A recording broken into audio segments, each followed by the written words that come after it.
Welcome to Greenhouse Grower to Grower, the podcast where we're shaping the future of floriculture, one conversation at a time. We talk with the growers, leaders, and innovators shaping tomorrow's greenhouse industry today. From market trends, next generation plants, and innovative production, to the challenges and breakthroughs redefining what it means to grow. I'm Brian Sparks, editor of Greenhouse Grower. Let's dig into what's next together. Hey everyone, I'm Brian Sparks, the editor of Greenhouse Grower, and for this week's episode of the Greenhouse Grower to Grower podcast, I am joined by Greenhouse Grower's own content specialist, Marisa Reyes. Marisa, how are you today? I'm doing good. How are you? Good. I was thinking, this podcast going live over 4th of July weekend, and this being the 250th anniversary of the U.S., I thought that we could start things by, Marissa, if you want to give me your list of 250 favorite plants ever. Oh my gosh. Well, I could give you like top 10 maybe. You know what? I don't know if we even have to do that. I just threw that at you as a little Of surprise course. here. So that would be an interesting episode. I can see us doing a series on that down the road, but we'll Mine would hold be off like on that. mostly vegetables, probably. Nothing wrong with that. Nothing wrong with that at Right. all. But what we do want to talk about in this week's episode is one event that took place a couple of weeks ago, and we'll transition from there into one of the industry's biggest events coming up in about a week. I'm speaking, of course, of Cultivate’26 and what we're looking forward to for that. Before we get to that, though, Marissa, you were in West Chicago in mid-June for the Darwin Perennials Day. So I kind of wanted to get your take on, what you saw there, what some of your biggest takeaways were and your overall impressions from the event that day.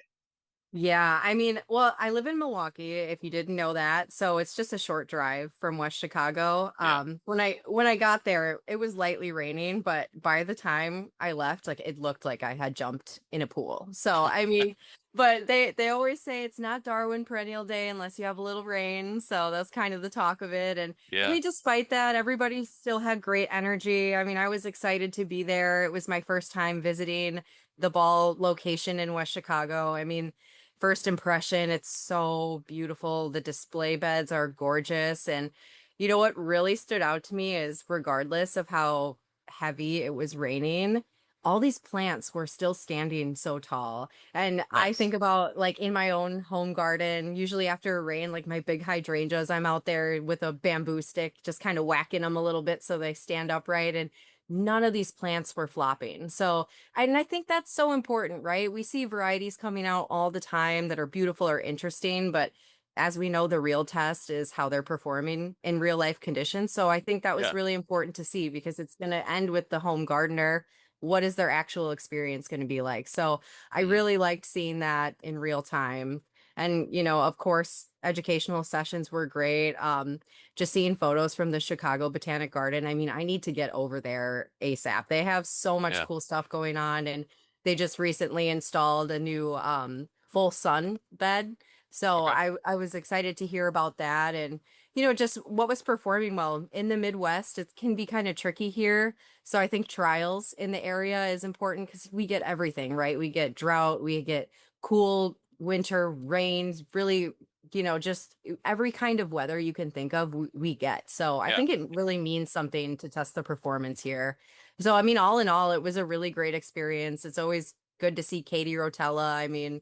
She's like the queen of ball to me. So, Mm. it was fun. And I left with a lavender plant. And I'm Nice. sure Brian, that's a win for me. I love lavender. And Yeah. I think last time this was probably precast when we recorded a podcast. I was talking to you about lavender honey, and I didn't forget. And I have a batch started for you actually that I'm bringing to cultivate this year. Oh boy. Oh boy. Yep. So it was a great time, and I know they have customer days soon, but I'm really looking forward to getting over there again, sometime in the future, and maybe it won't be raining. Yeah. Yeah. Well, as you said, you never know about the weather, and as we're recording this, we're in that peak stretch of mid to upper 90s that a lot of our area of the Yeah. country is getting. So it's been a hot week, but I think about just how much we've heard about the perennials market, really kind of taken off over the past couple of years. So it's great to be Mhm. able to kind of trend watch there and kind of see what on the breeding and growing side, what's happening and how that's going to eventually translate to what consumers are going to be looking for. So Yeah, I mean, great point. Even cut flowers, it's not necessarily a florist market anymore. Like home mm, gardeners are also trying to grow cut flowers. So seeing options for perennials that fit into that category was really cool. Like of course echinacea, rudbeckia, yarrow, lavender, and coreopsis. So it was fun because there was an educational session about that too, and just seeing those varieties also in real time at ball. I mean, it was great. good, good, good. Well, coming out of that, and I know, what our team has been really focused on right now is Cultivate, which, takes place, if you're listening to this when we post the episode, right about a week after the episode goes live. So certainly a lot happening in Cultivate, and it's impossible for us to cover everything there. So there are a few special events and presentations that I want to kind of call out in this conversation. One of them is going to take place on Sunday afternoon. It's part of the educational program. I'm actually going to be moderating a discussion that's going to be focused on Greenhouse Growers Top 100 programs. So, those listening are hopefully well aware of that program, but it's a ranking that we do every year of the largest floriculture operations in the country based on size. And the list is built based on a survey that we do that starts with square footage information, but it extends well beyond that to look at trends shaping the industry. Everything from business and production challenges to technology investment to labor to transportation and logistics issues.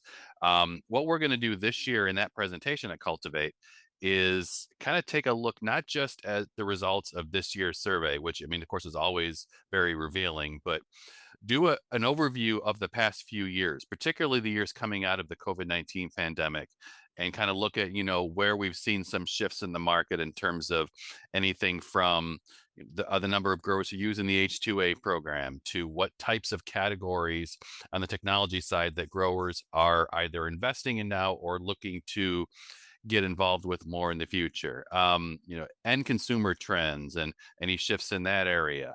I'm going to be joined during that presentation by two of the growers who are on this year's Top 100 list. Jonathan Cude at Sedan Floral in Kansas and Fred Wacker at Hampshire Farms in Illinois. They're going to be giving the audience their own perspectives on some of the things I just mentioned. So we hope it's going to be a real interesting discussion. Again, it's going to take place Sunday afternoon. I think it's at 1:15. I got to recheck the Cultivate website just to make sure of that and check the room so I know where I need to be at a certain time. So, but we hope that you can join us for that.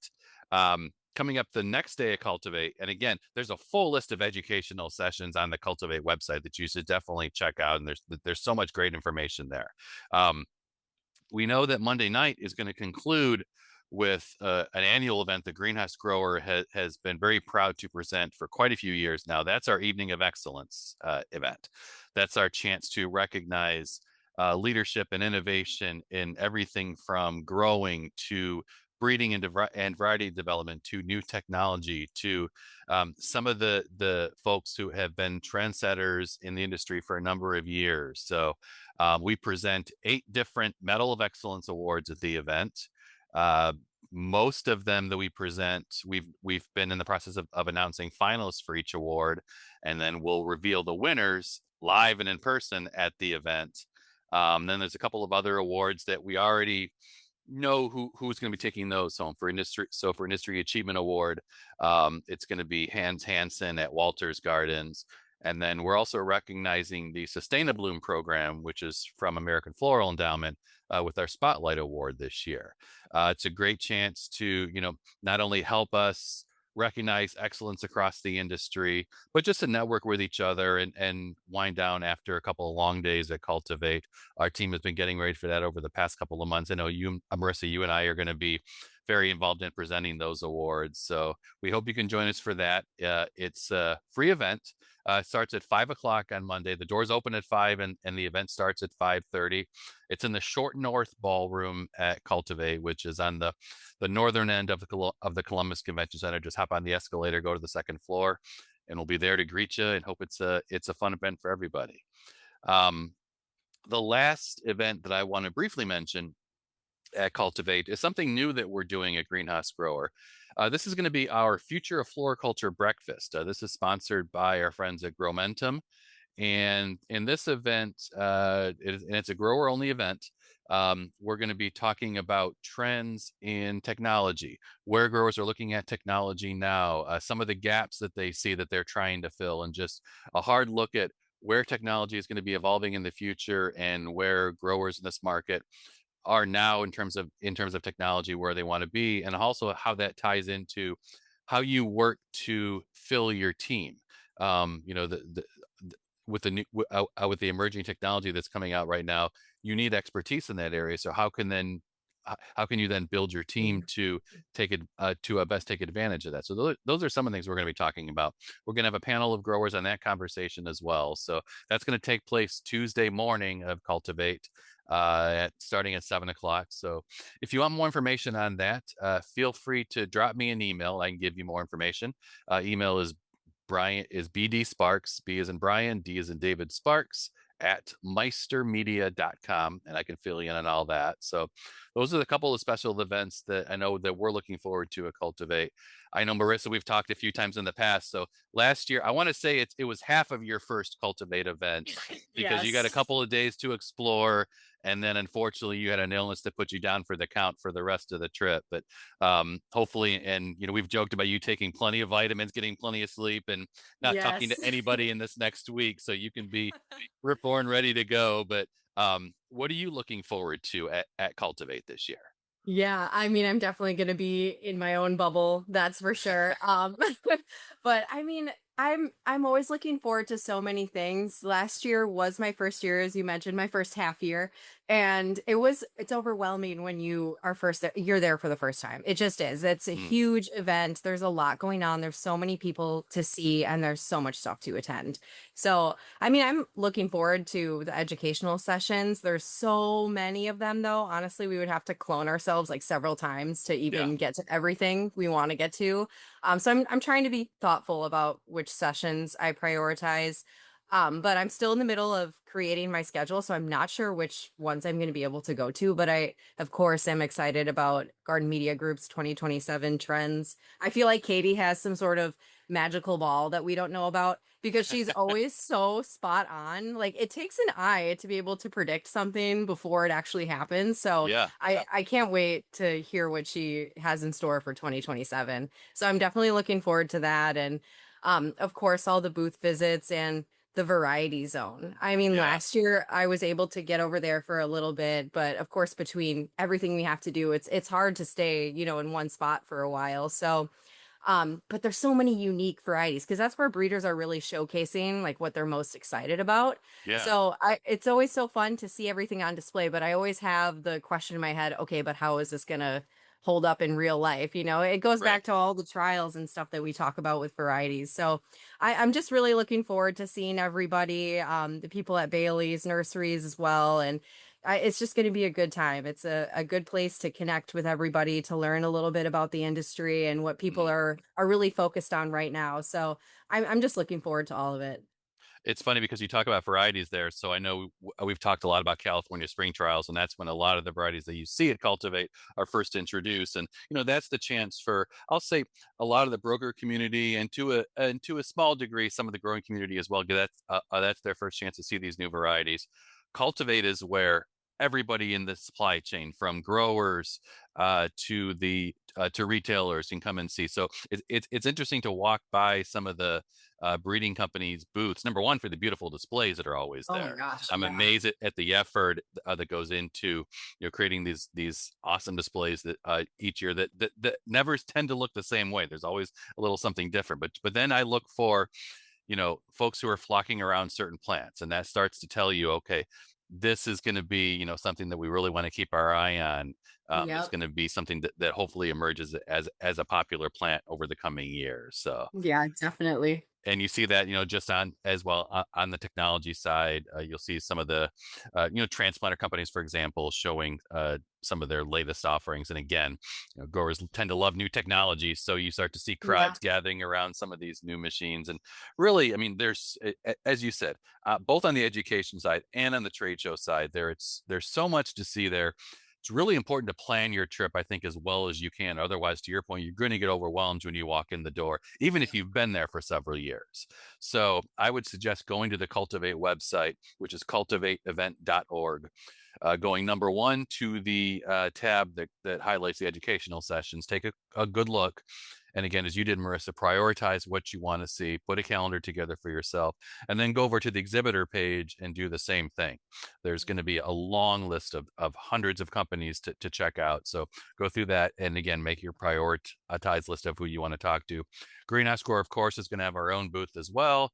I think we're at 2625. Of course, I'm probably going to get that wrong, but we're listed in Whatever the that exhibitor means. list. Yeah, exactly. Yeah. So it's actually almost right in the middle of the trade show floor, which is great.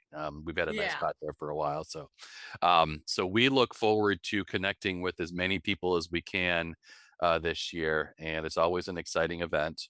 Um, as we start to wind down our own conversation here, again, we're recording this right before the long 4th of July weekend. It's really, I think, one of the last chances, not just for us, but for everybody else in the industry, to take a little bit of a step back, unwind, spend time with family and friends, and then get right back into it, especially if you're going to Cultivate either as an attendee or as a participant, because as you know, there's so much work that goes into it. So, with that being said, it's a weekend to hopefully get some relaxing time in. So I'm going to ask you, Marissa, how are you going to, or I should say, how are you going to relax this weekend? But just what are your own ways of just kind of taking a step back from the craziness of the 9 to 5 life and everything else that you have going on, and just saying, okay, I'm going to just put myself in the zone in this area for a while and take a step back and relax as much as I can. That's so fun that you asked me that because I don't think I know how to relax. I always have so much going on. And I mean, especially being a mom, it's just something's always happening. It's just a lot. But the way that I find time to relax is gardening. Honestly, Mm, I'll probably be outside weeding and trimming plants and doing all of that.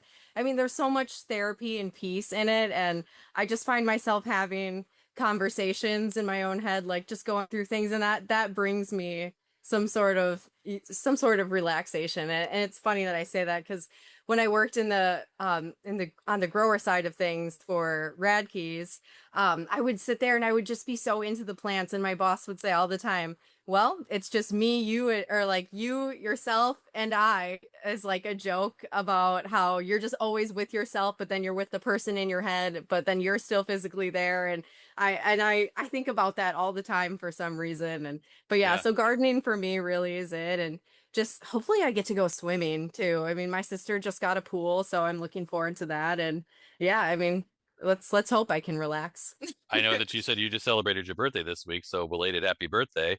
Yes, And as you thank said, you. that was one of the ways, it worked out nicely with this heat that we're having now. But getting the Yeah, chance to enjoy the pool for the first time, so I that's know. great. Well, the first thing I said to her too was, well, finally someone in our family gets a pool. Like, we've been waiting years for this.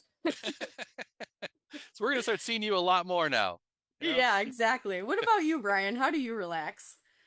It's funny because we're recording a podcast here. That's probably the number one way that I relax. I listen You to a serious? lot of different Okay. podcasts, and it's not all. It's there's some that are tied to what I do on the professional level, but I'm a trivia buff, for example, so I listen to a lot Yep. of different trivia podcasts, entertainment type podcasts. That's really more of my escape is throwing on the headphones and listening to something as I'm either driving around or getting stuff done around the house.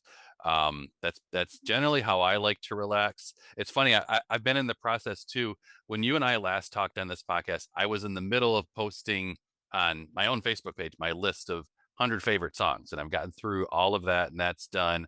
And my next endeavor after that, um, I've been putting together a list of my favorite individual television episodes of all time. I So was gonna say movies or films. movies will be the So next one. that was I'm a sucker close. for lists. I love lists of any sort. So that's I I'm sure know. movies will be my next venture into this. So it's another fun way to just, spend the time and look back on Yeah. some of the things that are my favorites over the years. So That's awesome. I love that. yeah, I know. And you mentioned your plans for the 4th. I know my sister-in-law hosts a 4th of July party every year. What she's been doing for the past few years is we do a slider cooking contest. So everybody who comes, or most people who come, you put together your own slider recipe, and then you actually everybody's there judges it on, best slider, most creative slider, and so that's always been fun. I like That's getting amazing. creative So with that. obviously Yeah, my family is not creative enough and I need to bring this back to them. So that is really cool. And that yeah. just sounds like a delicious time. So good for you. It's funny because I don't necessarily consider myself like a cook or anything like that, but I don't know why I got into that, quite a bit a few years ago when she first started doing it. It's become, something that I really enjoy getting ready for. And then, Yeah. I've been this week trying to think about, okay, so what am I going to do? So I have a list of like 3 or 4 possibilities, which I'm going to decide later on today what I'm going to do, and then go out shopping tomorrow and take care of, getting ready for it. So, Need a little bit of aioli or something like that. I oh yeah, swear. It just yep, makes everything better. for sure, for sure. Well, Marissa, I'm glad we got the chance to catch up here today. Again, we look forward to seeing everybody who's listening at Cultivate in a week. Lots to see there. If you run into us, come and say hi. Stop by our event. Stop by our booth. Let us know how you're doing. Let us know how things went for you this year. We'd love to hear how spring went at your operation, and some of the challenges that you faced over this year and how you worked through to navigate them, and perhaps more importantly, what you're looking at for the future. Where do you want to be as a grower or as a company a year from now, 2 years from now, 5 years from now? And what do you want to do, and what do you have to do to get there? So we'd love to have that type of conversation with you. Definitely. All right. Well, Marissa, thanks for joining us. Have a happy 4th. And I'll look forward to seeing you in person again in Columbus in about a week. Yep, with some honey lavender, don't forget. Oh, believe me, it's first thing on my list. This sounds good. Well, I'll talk to you soon. Thank you for joining us. You can learn more about this and other topics at greenhousegrower.com, and you can also follow Greenhouse Grower on LinkedIn. Please subscribe to this podcast on iTunes, Apple Podcasts, or Spotify, and please leave us a rating or review as it helps other listeners find the show. The Greenhouse Grower to Grower podcast is produced by the team at Meister Media Worldwide. I'm Brian Sparks, editor of Greenhouse Grower.